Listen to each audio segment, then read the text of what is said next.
What's up everybody and welcome back to the channel. Recently we got some fantastic news. We're getting a Remnant 2 DLC on the 14th of November.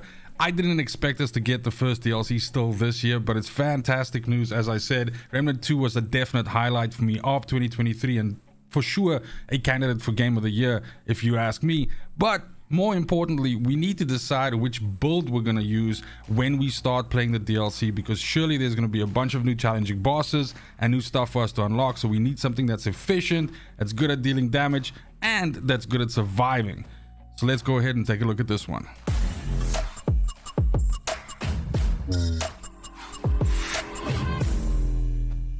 You guys know me, I like mod-based builds in Remnant 2, and even though in a recent patch a few of the pieces which are generally staples for mod-based builds were nerfed, or let's rather say fixed, because they were kind of like I guess broken before or something.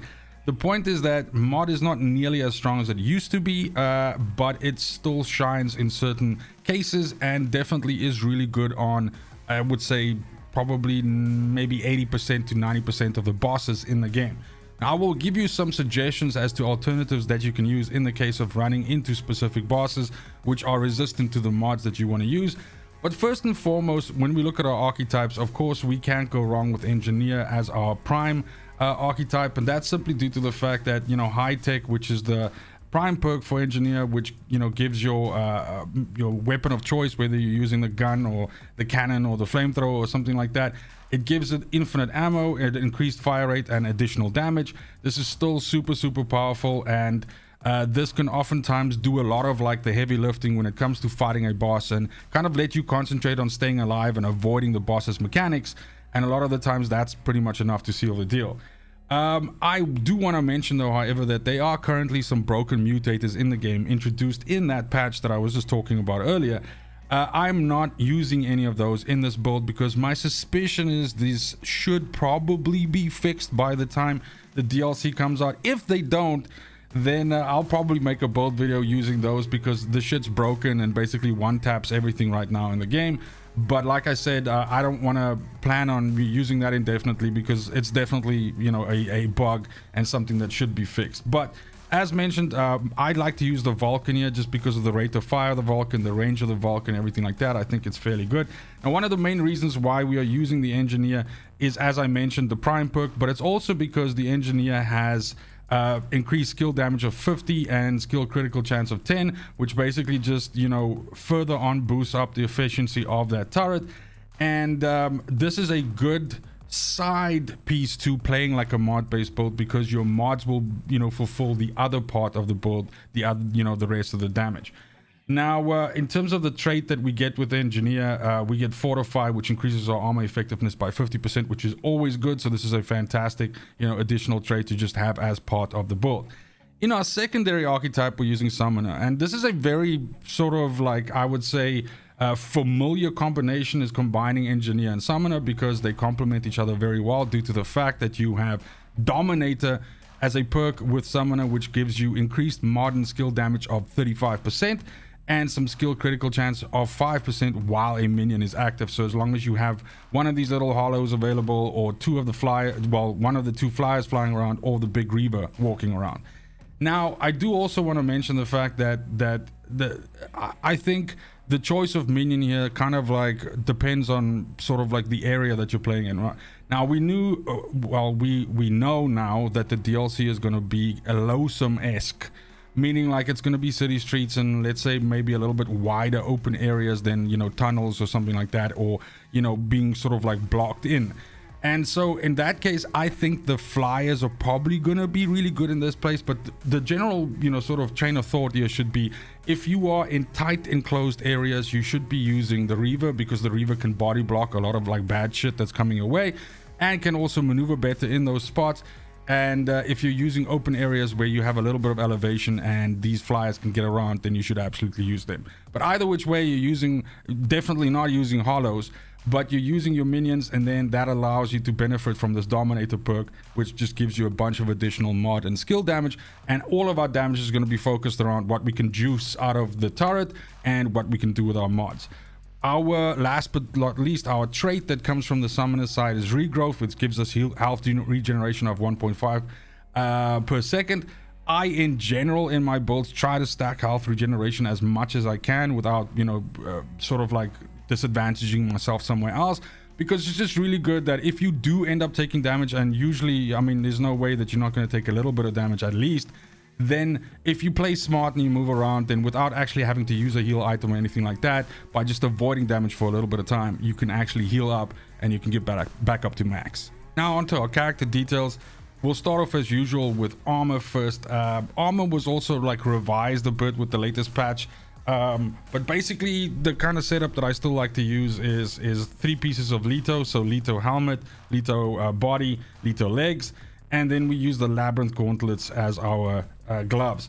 This gives us the best combination for armor and resistances together. So basically you have this amount of armor. Okay, remember there's some other things which is boosting this up now, of course, which we're going to look at, things like you know, traits and whatnot, and we have some resistances, but the bottom line is you're going to end up close to about, you know, 50% of damage reduction, which is really good. Now the point though is that you are going to be like super heavy though. So this really depends on your playstyle, and I would say your confidence in your ability to avoid damage. And also the difficulty that you're playing on. This build is geared to be able to function on Apocalypse. Every lower difficulty that you do below Apocalypse with this, it just becomes more and more oppressively strong. And so in that case, let's say for example you are looking at this build now today, but you have no interest whatsoever in playing Apocalypse, so you just want to play on normal or one difficulty above normal or something like that, then you can absolutely swap some of these pieces out for something that's a little bit lighter and get yourself into a lower weight class so that you can dodge easier and maybe move around a little bit faster and have less of a stamina cost penalty, because you're also going to be taking less damage because the difficulty is lower. So for me, this is a good compromise. The slow dodge is not obviously not the best kind of dodge, but if you learn to play with it, you can still use it. The iframes that it provides is more than enough to avoid damage in most situations, and so it's really something that you can kind of learn to play with. But in a way, again, I have no shame in saying this, but your choice in armor oftentimes, you know, dictates how good you are at avoiding damage. You can take lighter armor if you're really good at avoiding damage, if you're really good at abusing iframes and moving around the map, which generally means that you play the game very well. You can see I'm using heavy armor, which means I'm not good at avoiding damage, so I just, you know, plan accordingly for that. Okay, and then when we move over to our relic, I use the Tranquil Heart. Now, I mentioned health regeneration before. I think the Tranquil Heart is phenomenal for this because it just gives you base 2 health regeneration by itself. So this then stacks with all of the other sources of health regeneration that you have, and it just gives you that ability to really quickly recover from damage if you need to. For our relic shards, we're going for some mod damage, we're going for some skill damage, and we're going for some elemental damage. So no defensive ones here at all. We're just trying to, you know, sort of like increase our damage profile. All of our damage comes from our mods and our skills, so that's good. And we're also going to be dealing some elemental damage, which is why we picked that. Now onto the weapons itself. The exact weapon you use doesn't really matter here. You just need a weapon that has an open mod slot, because we're going to be using Firestorm. Now, even though mod-based builds have been nerfed because some of the, let's say, items or, you know, inventory items that boosted those have kind of like been nerfed a bit, Firestorm is still ridiculously strong, and you can still build your character in such a way that you can reliably get Firestorm back fast enough to actually put 1, 2, 3, 4 of these onto an enemy that you're fighting, like a boss, for example. Now, bear in mind, it's not as good as it was before. Before, it was fucking ridiculous, but it still performed very well. And the other side effect of Firestorm, or the other reason why it's so good, is because it has this, you know, amazing area lockdown capability. So how Firestorm works is you essentially shoot the pallet, it lands, it blows up, it starts burning, and it creates this like cyclone, this suck zone that essentially burns everything that's trapped in it and pulls stuff to the middle. Now, oftentimes, this can completely lock down bosses that walk around or are trying to walk you down, or big enemies or something like that. So the point is, this can actually trap an enemy inside there and then give you free reign to do whatever you want from the outside, aka put a turret down, shoot the guy, you know, shoot him with more firestorms, basically use your secondary on him and all of that, and it just gives you a lot of breathing room. The other cool thing is, as mentioned, the area lockdown means that oftentimes if you are funneling a bunch of enemies towards you down, an alley or, something like that, you can put one of these Firestorms down. It essentially kills everything or holds everything in one area while you heal up and, get better. Now, we are coupling this with Harmonizer as our mutator, and that's because this increases our mod damage and also gives us some additional mod power for a stowed weapon. Now, in terms of your melee option here, the sky's the limit. Pick whatever you want. I don't use melee weapons. I like the Krell Axe because of the fact that it allows you to introduce shock as an elemental thing to enemies as well. And it actually gives you a way with transference to get some ammo back. So the cool thing about the Krell Axe is you can actually throw it. It's like kind of like, I guess, like the axe from God of War. So you can throw it, and then this actually allows you to get a little bit of ammo back. Now, ammo is not really a problem with this build because the point is you're using mods and everything, but just in case. But yeah, as mentioned, I use the pulse rifle. I like the pulse rifle, but you can use any weapon that allows you to put a mod into it. So if you prefer Blackmore or the Chicago typewriter or whatever, then obviously feel free to use that.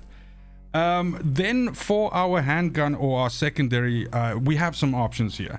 We have, in my opinion, the Corrupted Meridian is really good. Now, this is, of course, something that was introduced with that patch, so it requires a little bit of farming out that you need to do. And then once you have enough of these Corrupted shards, you can swap in the Meridian for a Corrupted Meridian. And then this essentially, turns it into this cluster mine, launcher, which is really, really good. And this complements the playstyle of this build because you shoot Firestorm, you trap stuff in with the Firestorm, and then you just drop these fucking bombs on top of them, and, everything just goes boom. So for this, the mutator we're using is feedback because this allows the weapons mod to generate 20% of a single charge value as passive mod power over 10 seconds. So it just feeds more mod power back in, and it's really good. There are some other mutators which were introduced in the patch, which are possibly better, but I think that they're overperforming right now due to the fact that it seems like a lot of the mutators which were added with the patch are kind of like busted right now. So I'm not depending on them for now, and that's why I've just got feedback in here. Now, I did mention before that you might have certain situations, like there are some bosses that you cannot, for instance, put Firestorm onto them. In that case, you are going to have to do some alternative things to be able to deal damage to them. And some alternatives in terms of your primary, you can absolutely, I would say something like, what would be good? Yeah, Spore Bloom could be really, really good. And then this guy, the Corrupted Aphelion, is also good. So this is another one of these corrupted weapons. So again, you're gonna have to farm some corrupted shards and then essentially swap it in. But this is also a really good weapon and is a fantastic alternative in the case of you not being able to deploy Firestorms onto the boss. Although my suspicion, since it's Loathsome is the area that the DLC is going to cover, yeah, I think like these are all going to be like humanoid-esque or, like angelic enemies like we see in the rest of Loathsome. And so I think that's going to be okay. I think we're going to be just fine with Firestorm. But yeah, this is just an alternative just in case. Then in terms of your secondary, you can absolutely, if you don't have enough materials for Meridian, you haven't farmed it out yet, I can also suggest to use something like Starshot. Starshot is fucking great. Actually works really well with this setup because it's also like an explosive and a burn and everything like that. And trust me, when you have a group of enemies that are coming towards you and you put a Firestorm on them and you put a fully loaded Big Bang from a Starshot on them, not a lot of shit actually survives that. So that's pretty sweet. So then when we get over to our Amulet and Rings, first and foremost, I use Jester's Bell as my amulet because this gives me, as a side note, it gives me increased mod and skill cast speed of 35%, which is kind of cute. It means you drop your turret down faster and that sort of thing. Nice. But casting a skill or mod increases all damage by 20% for 15 seconds is the real thing that we're after. We are trying to refresh our mods as much as possible, and then we obviously use them. So we're trying to get Firestorms back as soon as possible, grenades back as soon as possible, and shoot them out. And every time you do that, you're going to refresh this 20% increase. So as long as you're fighting, this 20% should be active, and that's really cool. Our first ring is Burden of the Destroyer. Now this decreases our range of our firearms by 25%, but it increases all of our damage done by 15%. That means that the ticks of our burns, the firestorm hits, our bullet shots, our fucking minions attacking, our turrets shooting, everything is increased by 15%, while our ideal range for our firearms goes down by 25%. And since we're not really trying to shoot stuff with our guns in any case, who gives a shit? In Stone of Malevolence, this is one of the rings which was affected by the most recent patch, so this is not as good as it was before, or as broken as it was before, depending on which way you want to look at it. However, the elemental damage generates 15% additional mod power on this is still really good when you combine it with something like Firestorm, because those Firestorm ticks, when it burns and everything like that, adds a lot of your mod power back in for your next one. So generally speaking, as long as you with one Firestorm kill like 2 or 3 enemies, you get another Firestorm back. If you put a Firestorm onto a boss and the boss stays within that Firestorm, you get another Firestorm back in about 3 seconds. So it's really, really good, and it still does what it's supposed to do when it comes to something like Firestorm. I use Shard Bandit Ring on here for the additional mod damage of 12%. This is your free ring slot. I just add more DPS in here, but if you want, you know, more HP, or you want to give yourself, you know, a ring that gives you a better dodge, or you know, something like that, any more survivability, you want to give yourself more damage on like your skills so that your turret does more damage, anything like that, this is your free slot and you can put anything in there. And then we also have Burden of the Follower as our 4th ring, and this reduces fire rate by 15% of your weapons. Again, who cares? But it increases your mod power generation by 50%. That's huge. I would say that you could probably survive by not having Stone of Malevolence for this build, but Burden of the Follower, if you don't have that, that's really going to hurt you, because you're not going to generate mod power nearly as good. Then when it gets over to, I think that's it, I just want to get my head straight here, we get over to the traits. Of course we get Fortify and we get Regrowth by default from our 2 archetypes, so that's loaded in already. I put Strong Back in. Strong Back is a trait that was fixed, or changed rather, with the latest patch, and it kind of works different now because it doesn't lower your weight by an amount anymore, but it does lower your dodge weight threshold. So basically you'll see that I'm now on heavy slow dodge. If I don't put these 10 points in here, then I'm basically on the fail dodge stage, so I have to put those 10 in there. If you wear different armor, lighter armor, then you're going to be able to pull some of these points out of Strong Back and put them somewhere else. I put 10 points into swiftness so that I get 15% of movement speed. And then we put, I think it's 8 points. I think we start with 2 here, but we put 8 points into max health so that we get the 30, so we end up at 130 max health. Then I put 4 points into Spirit. This is basically the points that I have left when I've done assigned everything else, and this gives us 8% mod power generation. This is alongside the 50 from Burden of the Follower and all of the rest of the stuff. And basically, if you don't have some of those items like Stone of Malevolence, Burden of the Follower and stuff like that, you are going to have to take some points from elsewhere and stick them in here, because you want to be getting as much mod power generation as possible. So you need to get then close to the 20 if you can. This 2% skill cooldown is always there.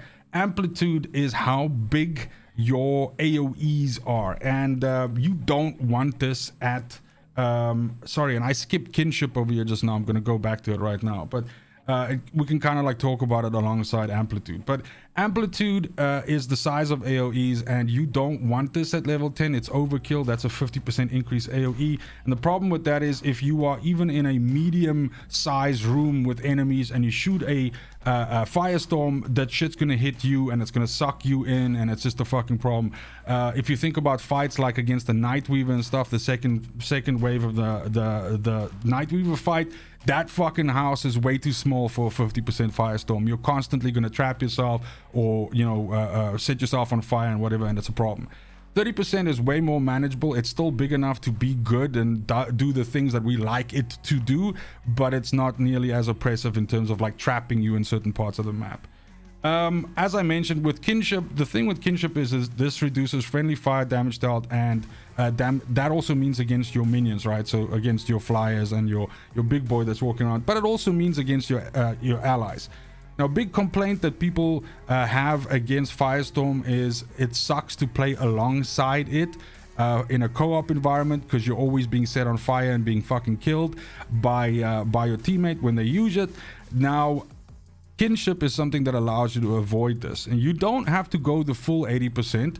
Although I would suggest, if you are playing this in co-op, I would suggest go the full 80% just to be a better teammate to your fellow Remnant tiers. But if you are playing this solo, like I plan to do, at least with the first playthrough, you can go to something like level 6, level 7, something like that, which is about 50% damage reduction, and that's 50% damage reduction on yourself as well as on your minions. If you don't put any points into this, a Firestorm will fucking kill you. That's just how it is. If you accidentally get hit by that shit, which happens more often than not, you will get killed by it, so you need to be putting some points into this at least. We put 10 points into Barkskin because that gives us 10% of damage reduction, which is just really, really good, and you kind of like, you know, want that. And then I'd like to put another 10 points into Siphoner, which gives me 3% base damage as lifesteal. This means that when you, for instance, are in the midst of a fight, you have your turret out, your turret shooting its ass off, you have your minion shooting, you know, from the sky, and you have a Firestorm or two ticking, you're going to be dealing a lot of damage, and all of that damage is going to be feeding lifesteal into you. And this, in combination with your life regen, which we are also stacking up in this build, is going to give you a lot of passive defense against damage, so that when you inevitably do get hit by something or do miss a dodge and you take damage, you are going to be able to heal out from under that, and that just works really well and synergizes. And that right there is the build. Thank you so much for watching, especially if you made it this far. Let me know what your plans are for the DLC. Are you even playing the DLC? What do you plan on running? Are you just going to go straight DPS? Are you going to go hyper tanky? I'm going to try and get 1 or 2 more builds out, which I think would be good during the DLC before the launch of the 14th. But this guy right here is the one that I am going to be running on the 14th when I start playing it first. And I hope you guys enjoy it, and I hope you enjoy the DLC when it comes out. But as always, it's just super important to me that you have a fantastic morning, afternoon, evening, wherever you are in the world. Till next video, fucking cheers.